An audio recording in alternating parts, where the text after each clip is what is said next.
Sì, oggi ci ritroviamo qui nel distaccamento dei Vigili del Fuoco Volontari di Milano per celebrare la nostra santa, che è la Santa Barbara, no?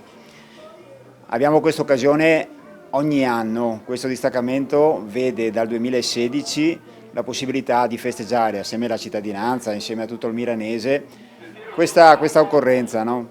È un'occorrenza per tutto il Corpo Nazionale dei Vigili del Fuoco, si festeggia dalle isole fino alla Valle d'Aosta oggi.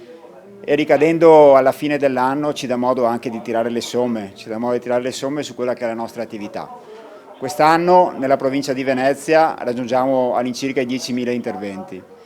Il distaccamento dei volontari di Milano effettua 200 interventi. Le sue specie sono le molteplici, sono l'incendio, sono l'incidente, sono tutto quello che necessita alla persona che si trova in difficoltà. La persona che si trova in difficoltà attraverso tre semplici numeri che sono 115 compone un numero di telefono alla quale la sala operativa risponde con l'invio di una partenza. L'invio delle squadre di Milano sono uguali nei modi, nei tempi a tutto quello che è il vigile del fuoco istituzionale, il vigile del fuoco professionista.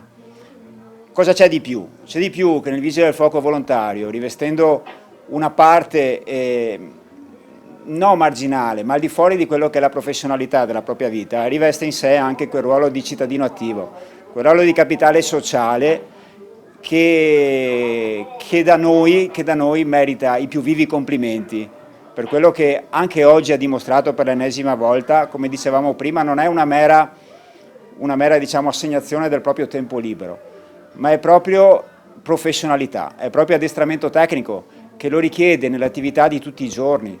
Loro fanno attività chimica, sulle sostanze chimiche, fanno attività, come avete visto, sull'uso di attrezzature per andare in altezza, fanno attività per ricerca persona.